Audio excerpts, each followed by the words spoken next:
Let's Talk Tunnelling is produced by XRJV and proudly sponsored by DC Adams Group, Why Safety Matters.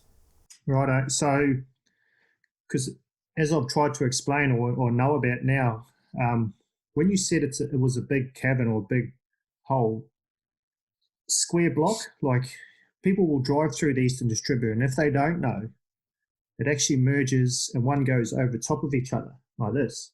So that span, I think the widest part would be close to 6 or 7 lanes, wouldn't it? Because you've got that bit that shoots off to Randwick, and then you've got the opposite side where it shoots off to the Cross City Tunnel. So that widening there, so that it's like a massive block. And how long was that distance? The length of that tunnel anyway? What was it?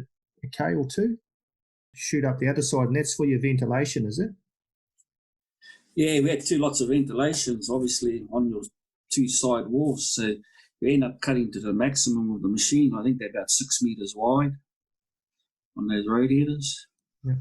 And maybe 5 meters high or so, 5 or 6 meters high. Yeah. Yeah. So that little section that you'll cut out, you just have to cut that out and you'll keep advancing forward. And that'll be like stage 1 of that 15 meters. That'll be your first tunnel that you have to cut out just to make a void, did you say? And what would that be for your ventilation, to get circulation for you to it's mainly to do work? with the ventilation cycle. Yep. Yeah. Then you go on to the other side. Yeah. The So one there and then one here, and then you've got this massive block pillar in front of you. And they find the excavators in there too at the same time, hammering to help. Yeah. So when we started taking the bench down, ventilation used to get pretty bad because obviously the hole was just too big.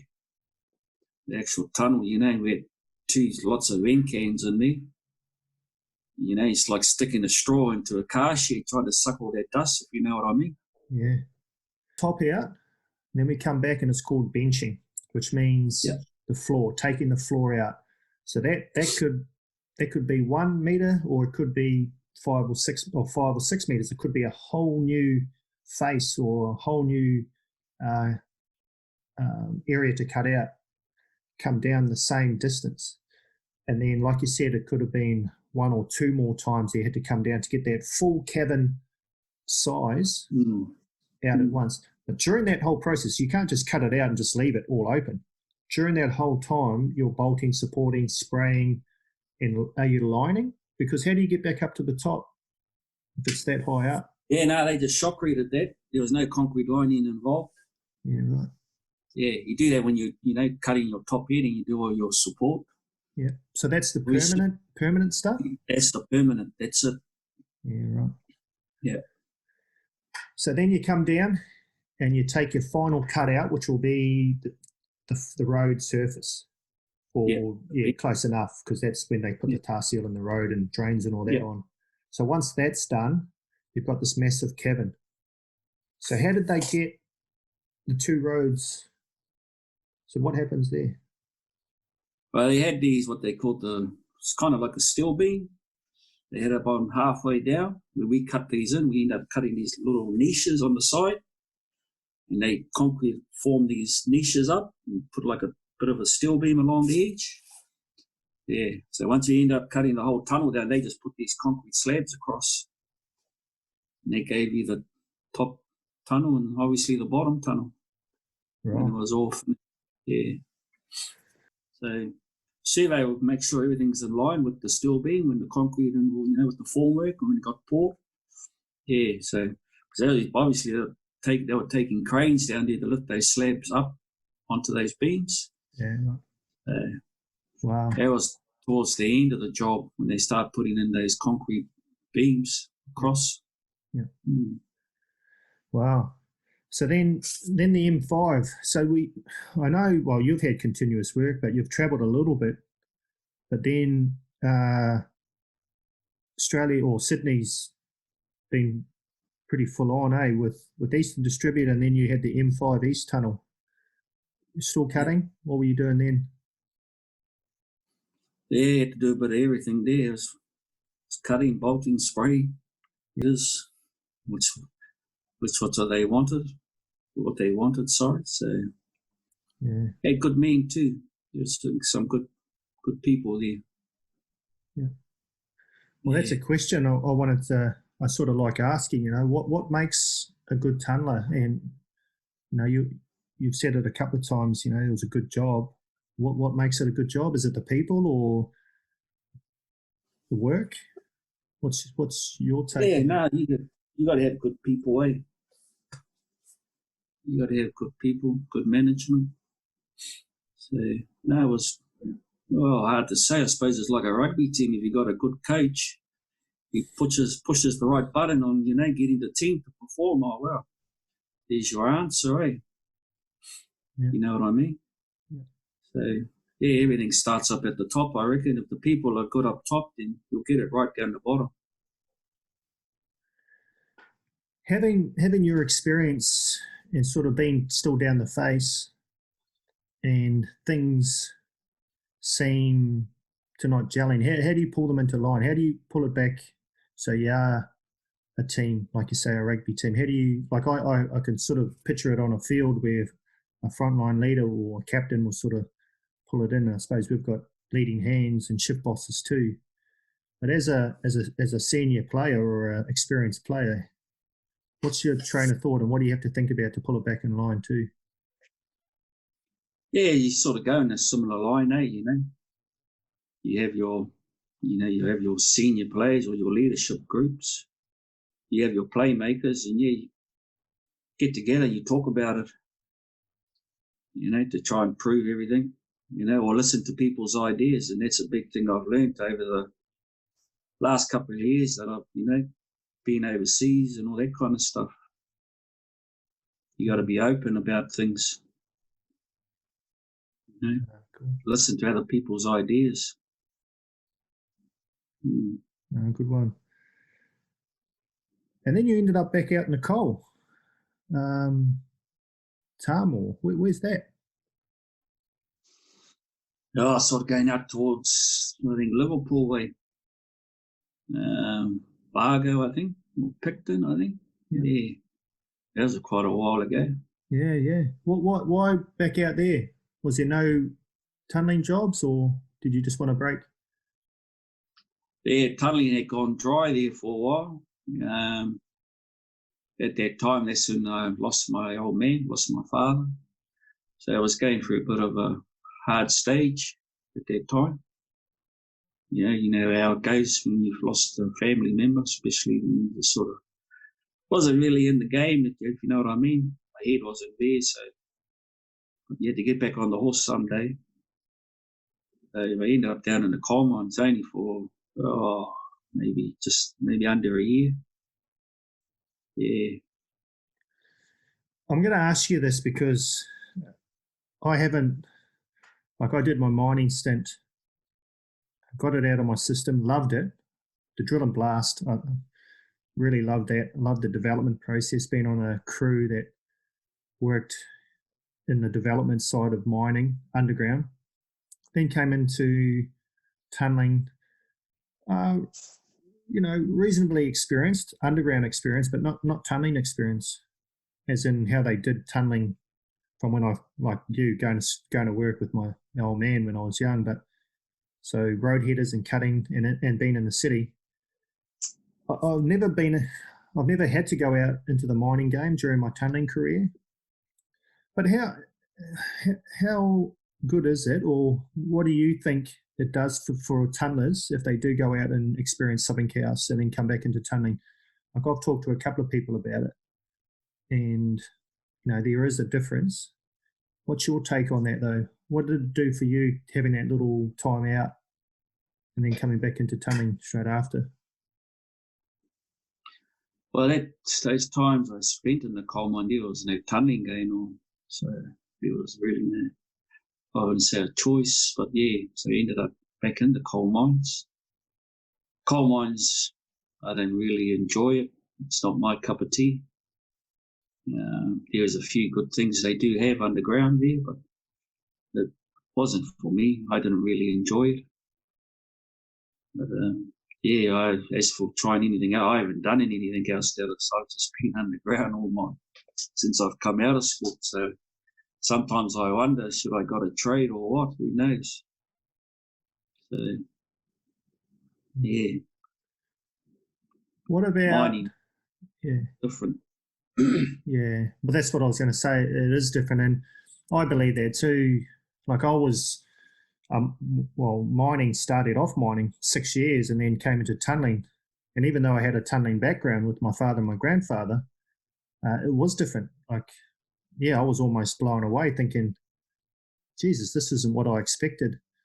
And it took me a little while. Like that first Cross City Tunnel, like I'll be honest with you, I was wondering what was going on every day I went to work. And I was only lucky because I had fellows like you in Rodbro and Berkey and all them that looked after me. Otherwise, I don't know what would have happened. I probably would have given up, to be honest. I didn't think I could cope or handle it or keep up was the other thing, trying to keep up, because as you know, it was a lot different back then. But it's just interesting. I just wanted to know, obviously you've spoke, there's a lot of difference there. And what I see nowadays, a lot of miners coming into tunneling. And when I ask them why, it's really interesting. I'm going to get a few on. I want to know why they decided to come into tunneling. I know why. I know why I did it. And that was because of my father and my grandfather and living in the city, playing rugby. I was still playing rugby at Cross City. And my wife was a nurse, and she had a lot more opportunities in the city rather than a country hospital. So little things like that. But work-wise, I've adapted to tunneling now, and I love it. But when I first got there, I couldn't wait to get back into mining. But even having talking to miners now, I think mining's changed as well. So I don't know how I would go going back into mining. But then I suppose in not only, I don't know, there is opportunities within tunneling that I've been able to look into as well, and that's like a trade, as you know, and then these other things that I'm doing now.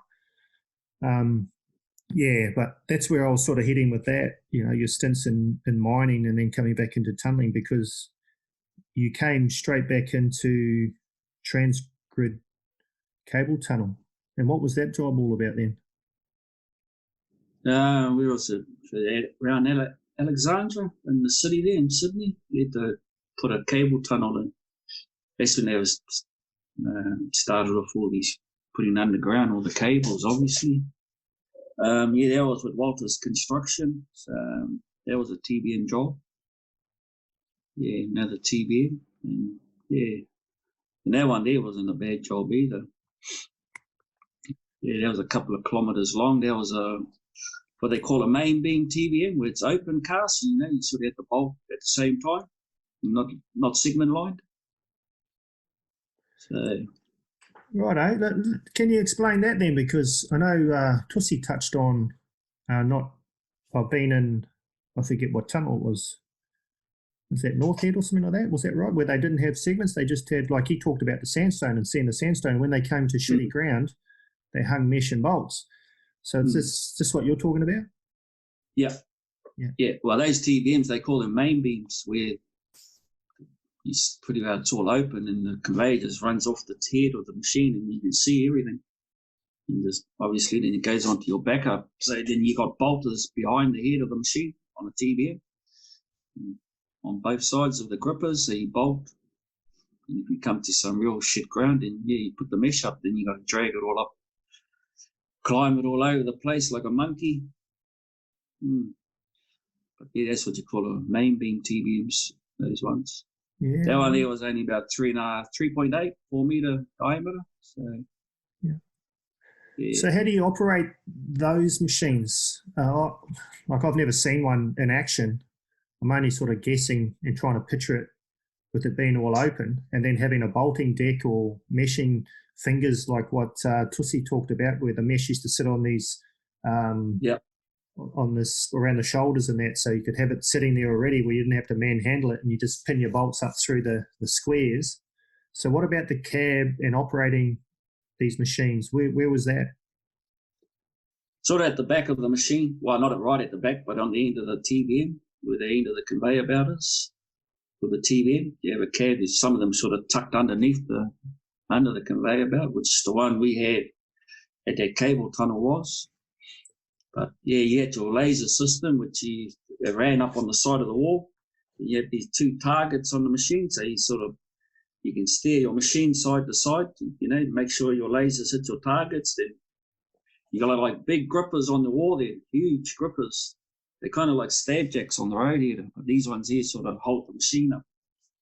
Yeah, you just push them out on the walls. I think you had maybe 4 of those. Yeah, then you can just go side by side, steering it. If you're going around bends, you sort of steer them away. Here's a question then. So these grippers, they're in a certain spot on the TBM, eh? Like you said, they come out like stab jacks. Yeah. What if where you want to come out and grip, it turns shitty ground? How do you push and grip on real bad ground? What do you have to do there? Well, you sort of, yeah, that's an interesting one. We haven't come across that since when I was operating them. Oh, yeah. I suppose the methodology and the planning and everything that goes into, you're sort of trying to divert that with the TB anyway, because as you know, when I say as you know, I'm just speaking here. When we cut with road headers, we're going to hit shitty ground because of the terrain we go through in the strata, they call it, and that. So you're prepared for it and things like that. With a TBM, and like you said, they're for long tunnels. I suppose all the planning that goes involved in there, and like you've just mentioned, you can steer them. You can steer them away from shitty ground. Is that probably another good thing why you haven't come across it as well? Yeah, you could, but obviously you got to stay online, what the design is. But yeah, I think that will throw timbers behind the grippers. But talking about these grippers, they're huge. So yeah, maybe only get like little strips of bad ground, and which you do, but it seems to hold all right because you got 4 of them. Yeah. Wow. So righto, let's talk about a sequence in that then. So you'd advance how far? So with these TBM heads, they push off, say with hydraulic rams. So they're like pushing off your machine at the front, and they push forward while the head's spinning and cutting the ground out. And then you send the grippers out, and then you pull your arse end towards where you are. It's like a what do you call it? Not like a caterpillar, but it's more push out, advance forward, and then pull the rest of your machine in after you've gripped. Well, after you regrip, you push your grippers out, you leave them out, then you obviously you got like little stab jacks on the floor because that held your machine up.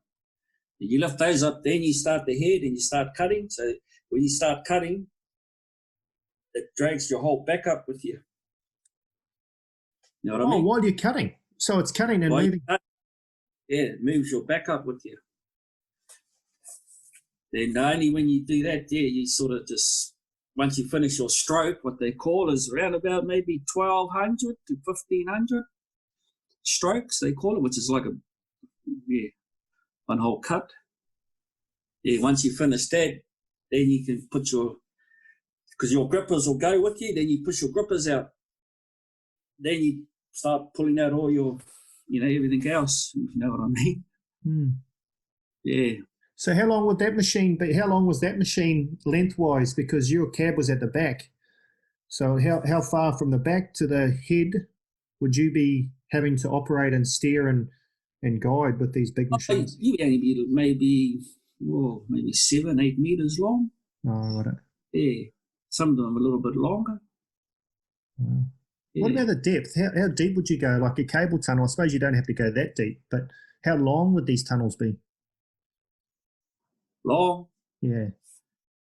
Well, that cable tunnel was, I think it was about 3.5 kilometres or 2 kilometres. You came to Cross City, which is the tunnel that I started on. I sort of mentioned probably gave it away. I don't know if I bluffed my way through telling you guys that I knew what I was doing, but it's okay now because it's quite a few years ago. But your take on Cross City Tunnel, Landis? To me, it was my first job. I didn't really understand how you would tunnel under buildings and all that. I've mentioned it before. I've first seen a roadheader taking its first cut and just standing back going, what the hell's going on there? That machine's on fire. And then being on a crew with some awesome people, like amazing people, to be honest. Getting through that job and then looking back at it and thinking, wow, that was a massive achievement. What about for you? Yeah, that was a big challenge, that one there, because I think that's when the big scale of jobs started to pop up. I think we had how many radiators there? 6 or 7. Yeah, and that was a big scale. Well, back in those days. Yeah. Where the other jobs you only had like maybe 2 radiators and all that kind of stuff. But yeah, my involvement there, the Cross City, I was more involved on the ventilation side. So I was sort of stuck down Darling Harbour where we had to do a ventilation shaft. So why do we do that for, and why didn't we have a smoke duct? Do you know? Yeah, that's a good question. Everything revolves around these designers. They come up with these ideas. But yeah, I don't know. Maybe the tunnels, the 2 main lines, might have been a bit too small for smoke ducts. Who knows? Because our ventilation tunnel was only just enough for the radiators. So it was only like a 5 meter diameter, I think. They're just enough for the radiator. It wasn't, not as big as those main lines anyway. Yeah. There's not much room. What's it like working in such a confined space as in a vent tunnel with a big machine? Oh. That's a good question, but it doesn't really bother me, working in, like I said, that's all I've done is tunneling. It's just part of our industry, really, part of the job. You get adjusted. Yeah. Yeah. But when you were talking about the smoke duct, that was up on the Clem 7, eh? Yeah. Yeah. Obviously, that was a TBM job, that one. Yeah. So, I suppose too, when you think about that, they've got room for it. And as you say, designed, you go back to the designers of these projects. That was a big machine, that one, eh? That's a 12.5 metre TBM. Yeah. Compared to the other drives we had down Sydney. Yeah. Only a bit, a bit smaller, almost half the size, really. Went to New Zealand. I wanted to ask you about this, and we spoke a little bit prior to coming on. Let's talk tunneling. Going back to that job, firstly, can you explain what that job was, where it was, and what your involvement was? The location of that job was on the north shore of Auckland, Orewa. Yeah, and they're putting a motorway through from Orewa just over the other side, what they call Puhoi. So there was 2 little drives, 2 little tunnels that were put in there. They're only about 500 metres long. They were done with a radiator and concrete lined. That was like I said, that's another good job. But to come back home, was quite rewarding, being a Kiwi boy, I haven't never done a tunnel in New Zealand, and that was always been one of my goals, is make sure I come back and do a tunnel in your own country. It was really real nice project. Yeah. So then you came back to Brisbane and you worked on the Clem and the airport link. Big job too, eh? And big project and big TBMs. Yeah, well, because it was with Leighton's, because we were at Leighton's in New Zealand, and we just recently got a transfer. Obviously, they said, you can transfer back up to Brisbane there, but they want you on the radiators. And I just said, no way. I said, I had enough. They said, no, one guy wants you to come up there to jump on the road. And I said, I know what he wants. That was Nigel. I said, no, I've had enough. Give it to somebody else. So, yeah, ended up giving that opportunity on the TBM. Yeah. Ah, good one. But then you did that stint, and then you headed overseas. How do you pronounce that name for a start? And it was a hydro scheme. And Yeah, with the Philippines. Yeah. Ambuclao is the name of the place, up in the mountains, up in the northern part of the Philippines. Once again, that was with McConnell and Dow. A few of the mates are up there. They were pretty well been up there for a while. Then they rang up. They said, they're wanting another shift boss up there just for a couple of months. And I said, yeah, I'll come. So I ended up taking it. That was a drill and blast job way up in the mountains. And yeah, no, it was good. So it ended up almost being a year. I think I spent maybe 10, 11 months up there.